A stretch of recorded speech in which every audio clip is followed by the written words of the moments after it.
जय श्री राम दोस्तों। रात के लगभग 11:20 हो रहे थे। गोवा की राजधानी पानाजी की सड़क दिन की तुलना में काफ़ी शांत हो चुकी थी।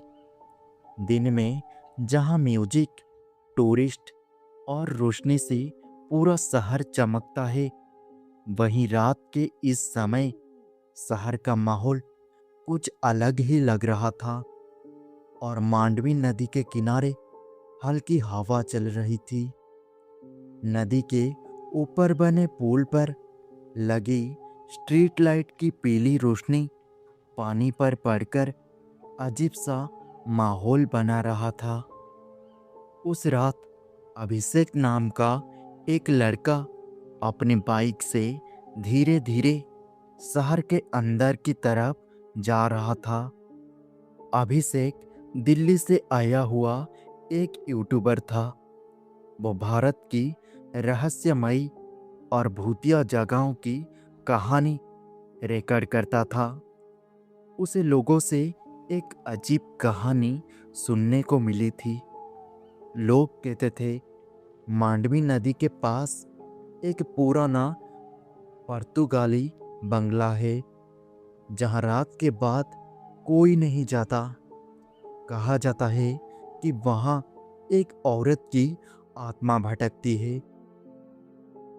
कई लोग दावा करते थे कि उन्होंने रात में उस बंगले की खिड़की पर एक सफेद साड़ी वाली औरत को खड़े हुए देखा है। लेकिन अभिषेक को ऐसी कहानियों पर ज़्यादा भरोसा नहीं था। लेकिन कंटेंट के लिए वो वहाँ जाना चाहता था। रात के 11:45 हो चुके थे। अभिषेक ने अपनी बाइक नदी के पास एक सुनसान रास्ते पर मोड़ दी। जैसे जैसे वो आगे बढ़ रहा था, सड़क और ज़्यादा सुनसान होती जा रही थी। आसपास पुराने पुर्तगाली स्टाइल के मकान खड़े थे। उनमें से कई मकान बंद पड़े थे। अचानक उसकी नज़र एक पुराने जंग लगे गेट पर पड़ी। गेट के अंदर वही बंगला था जिसके बारे में उसने सुना था। बंगला बहुत बड़ा था, लेकिन पूरी तरह से अंधेरे में डूबा हुआ। दीवारों पर काई जमी हुई थी, खिड़कियां टूटी हुई थी, और सबसे अजीब बात यह थी कि पूरे इलाके में हवा चल रही थी, लेकिन उस बंगले के आसपास पेड़ों के पत्ते भी नहीं हिल रहे थे। अभिषेक ने कैमरा ऑन किया और वो धीरे धीरे गेट के अंदर चला गया। गेट अपने आप चर की आवाज के साथ हिलने लगा। अभिषेक ने पीछे मुड़कर देखा, कोई नहीं था, लेकिन हवा तेज थी। उसने सोचा शायद हवा की वजह से गेट हिल गया। लेकिन उसके दिल में एक हल्की बेचैनी जरूर शुरू हो चुकी थी। बंगले का मुख्य दरवाजा आधा खुला हुआ था और अंदर धूप अंधेरा था। अभिषेक ने अपने कैमरा की लाइट ऑन की और अंदर चला गया। अंदर का नज़ारा देखकर वो थोड़ा हैरान हो गया। फर्श पर पुरानी टाइलें थी और दीवारों पर पुर्तगाली समय की पेंटिंग्स टंगी हुई थी।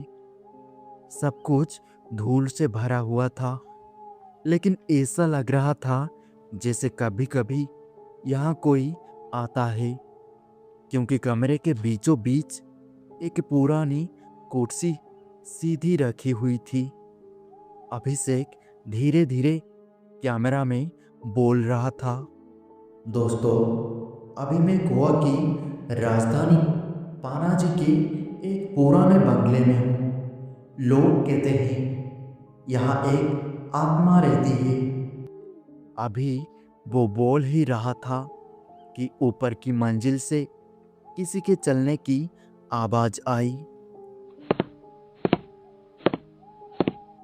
अभिषेक अचानक चुप हो गया। उसने ऊपर देखा। सीढ़ियों के ऊपर अंधेरा था, लेकिन ऐसा लग रहा था जैसे कोई धीरे धीरे चल रहा हो। उसने खुद को समझाया, शायद कोई जानवर होगा। लेकिन फिर सीढ़ियों पर किसी के उतरने की आवाज आने लगी। अभिषेक का दिल अब तेजी से धड़कने लगा।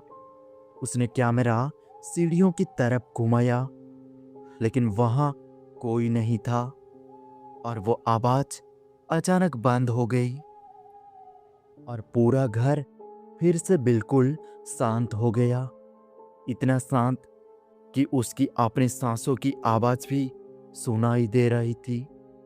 अभिषेक ने हिम्मत करके सीढ़ियां चढ़ने का फैसला किया और वो धीरे धीरे ऊपर गया। ऊपर एक लंबा कॉरिडोर था। कॉरिडोर के दोनों तरफ पुराने कमरे थे।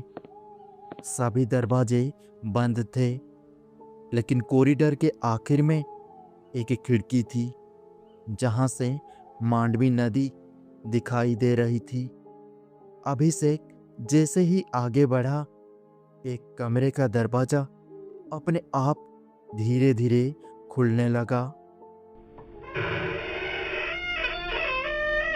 अभिषेक वहीं रुक गया।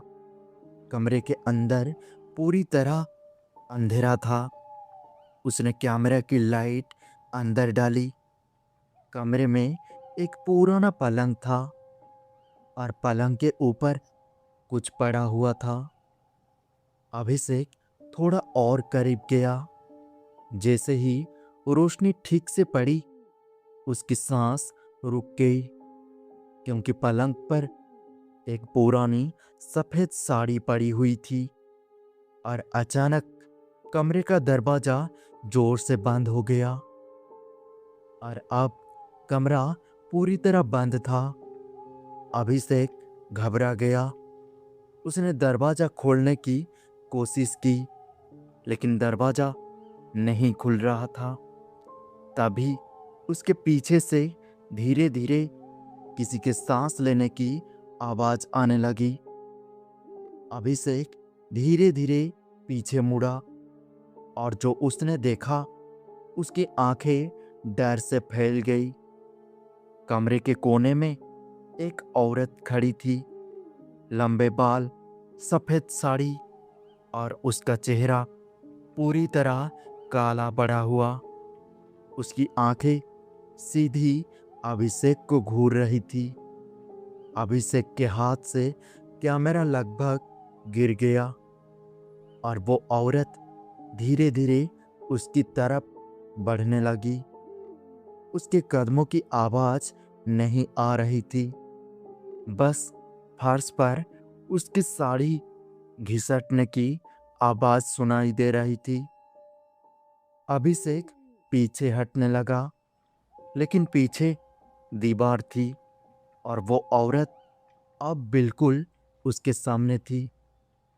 उसने धीरे धीरे अपना चेहरा ऊपर उठाया और अचानक उसका मुंह बहुत बड़ा खुल गया और उसने एक भयानक चीख मारी।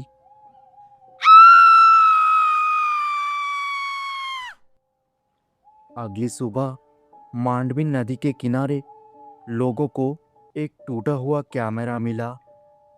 कैमरा की रिकॉर्डिंग अभी भी चल रही थी, लेकिन उसमें सिर्फ एक ही चीज दिखाई दे रही थी।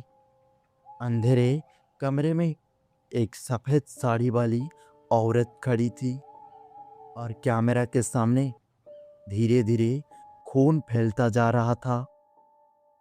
अभिषेक का आज तक कोई पता नहीं चला, लेकिन कहते हैं आज भी रात के बाद अगर कोई उस बंगले के पास जाता है तो उसे ऊपर की खिड़की में एक लड़का और एक औरत साथ खड़े दिखाई देते हैं और मांडवी नदी की हवा में एक धीमी आवाज सुनाई देती है, यहाँ मत आओ।